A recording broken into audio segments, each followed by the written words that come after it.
Yesu asifiwe. Alaikum salaam. Kwa niaba ya wanahabari na askofu mkuu, tunapenda kukupa pole kwa kifo cha mtangulizi wako Madam Polycarp Pengo. Pole sana.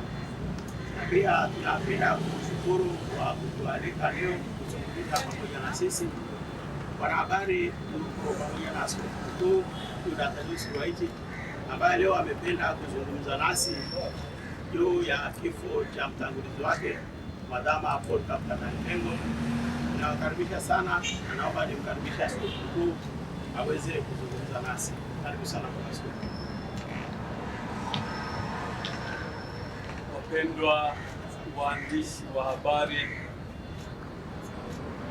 Sifu Yesu Kristo. Bwana Yesu asifiwe.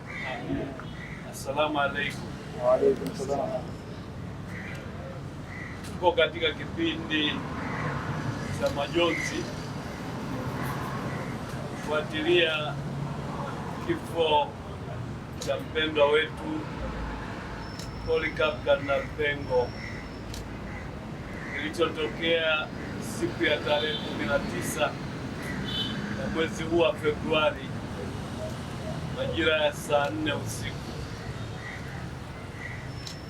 Jimbo kuu la Dar es Salaam litamkumbuka kwa namna ya pekee Madam Pengo kutokana na utume mkubwa alioufanya hapa Dar es Salaam kuanzia mwaka 1990 alipohamishiwa hapa kama askofu mkuu mwandamizi, na kuanzia mwaka wa 1992 alipochukua uongozi wa jimbo moja kwa moja, na ameliongoza jimbo hili kwa bidii kubwa, kwa uwajibikaji wa hali ya juu mpaka mwaka 2019 alipokabidhi madaraka na kustaafu. Kifo chake ni pengo kubwa kwetu wote, lakini tumepokea msiba huu kwa imani na matumaini. Namuomba Mungu Baba wa huruma aliyemjalia uhai, aliyemjalia wito na aliyempa fursa ya kutekeleza utume uliotukuka, amjalie pumziko la milele. Nawaalika watu wote wenye mapenzi mema na Wakatoliki wote kumsindikiza kwa sala na kumwombea pumziko la milele. Nawashukuru ninyi mliokuja kukutana nami na kusikia habari hizi za msiba ambazo bila shaka mmeshazisikia kwa njia nyingine tofauti tofauti. Kwa namna hii mnapokea rasmi tangazo la msiba ambao tunaendelea kuishi. Madam Polycarp Pengo atazikwa tarehe ya 28 katika makaburi ya Pugu. Yeye mwenyewe aliandaa kaburi lake pale Pugu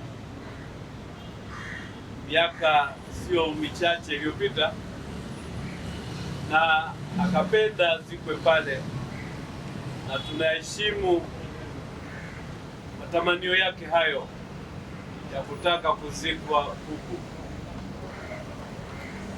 Tarehe 27 siku ya Ijumaa, mwili utachukuliwa kutoka Lugalo mortuary na kuletwa hapa St. Joseph.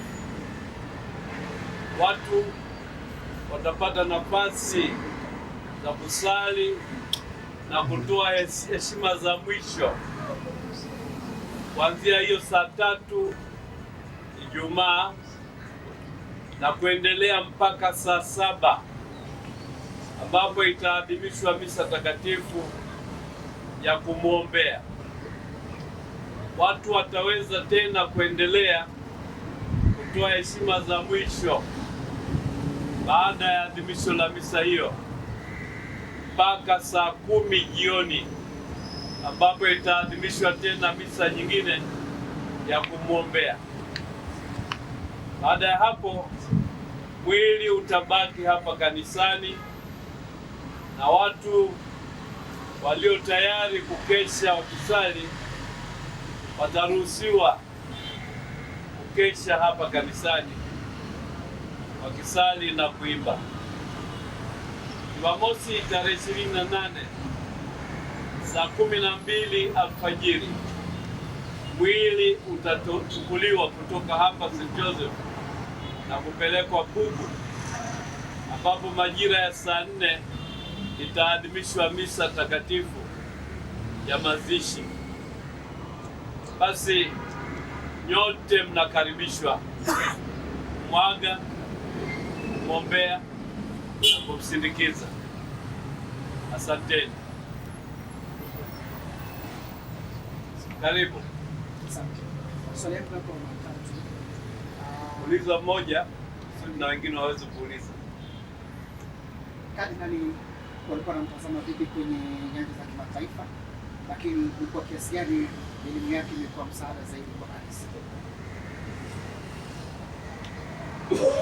Kardinali alitambulika kiulimwengu kama mwana kanisa ambaye aliwajibika kwa mapana na marefu akitangaza Injili.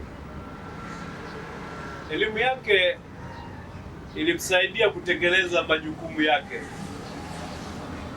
Yeye licha ya kusoma katika seminari zetu kuu, alipata fursa ya kusoma chuo kikuu kule Roma ambapo alitunukiwa shahada ya udaktari mwaka 1976, na aliporudi hapa nyumbani akatumwa kufundisha katika seminari kuu ya Kipalapala. Labda tu niwadokeze, mimi nikiwa mwanafunzi wa Kipalapala katika mwaka wake wa kwanza kama mwalimu, alikuwa mwalimu wangu. Alikuwa mwalimu mzuri. Nashukuru Mungu kwamba nimemfahamu na kwamba amenifundisha na pia nimefanya naye kazi. Swali lingine, karibu.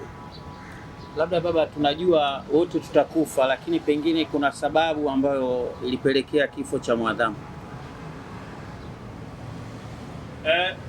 Mwadhama alishakuwa na mang'amuzi ya maradhi kwa muda mrefu. Kwanza kabisa alikuwa na changamoto ya ugonjwa wa moyo na alishafanyiwa operation, akawekewa kinachoitwa pacemaker. Pacemaker ni kitu ambacho kinasaidia kuratibu mapigo ya moyo au ufanyakazi wa moyo. Yeye alikuwa na chombo hicho, kilimsaidia moyo wake ufanye kazi kwa utaratibu unaoeleweka. Lakini tukumbuke pia kwamba alishakuwa na changamoto ya uti wa mgongo, akafanyiwa matibabu kwanza Ujerumani, akafanyiwa matibabu India, lakini hatimaye alipelekwa Marekani kwenye hospitali inayoitwa ya Cornell ambapo alifanyiwa operation kubwa iliyodumu takriban masaa 13. Na ile operation ilimsaidia, alikuwa ameanza kupinda kwa hiyo tena kutembea wima, lakini baada ya operation ile alirudi hapa akiwa anatembea wima. ameendelea kupambana na uzee na maradhi mpaka hapo Mungu alipomwita kwake. Asante. Baba Askofu, nirudishe nyuma kidogo. Tarehe 16 ya mwezi wa 5 mwaka 99 aliongoza maadhimisho ya kuweka wewe wakfu. Mwaka gani? 99. Sawa. Ndio, aliongoza maadhimisho ya kuweka wakfu kule Jimbo Katoliki la Mbulu kama askofu. Na tarehe 15 ya mwezi wa 8 mwaka 2019 ulirithi jimbo kutoka kwake. Unamwelezeaje mchango wa Mwadhama Polycarp Kardinali Pengo katika kuimarisha imani na msingi kwa jimbo kuu la Dar es Salaam na Tanzania kwa ujumla? Kwanza ninamtambua kama alikuwa askofu mkuu wa Dar es Salaam.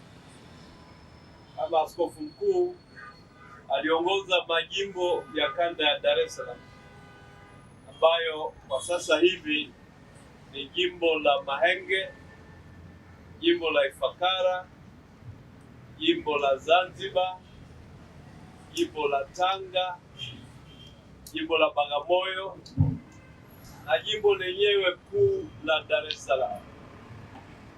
Bila shaka askofu mkuu haingilii shughuli za majimbo, lakini anaratibu mahusiano na uwajibikaji wa majimbo hayo. Kwa hiyo natambua kwamba alifanya kazi kubwa ya uratibu na ameliongoza vizuri sana jimbo lake, hivyo kwamba limeweza likakua likaimarika mpaka ananikabidhi jimbo. Tayari jimbo lilikuwa na parokia 115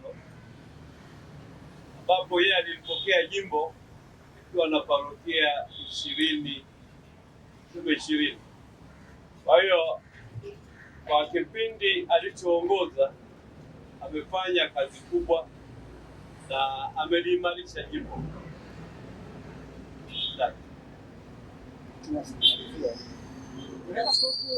Ni mara pili Tanzania tunapata msiba wa hadhi ya ukardinali kwa sasa.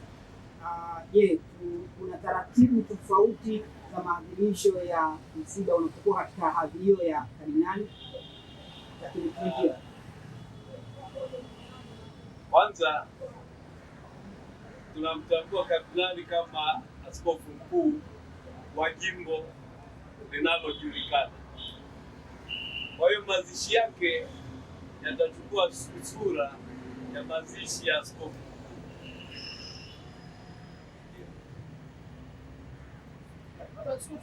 Kuna ugeni wote tunatarajia kutoka hapa? Uniruhusu niwasiliane na wanaoratibu maandalizi kusudi wanijulishe kwamba wana taarifa zipi. Bado tuna siku kadhaa kati ya sasa na siku ya mazishi. Swali la mwisho jamani, kama hakuna basi tunataka kushukuru kwa habari tunashukuru. Asanteni na siku njema.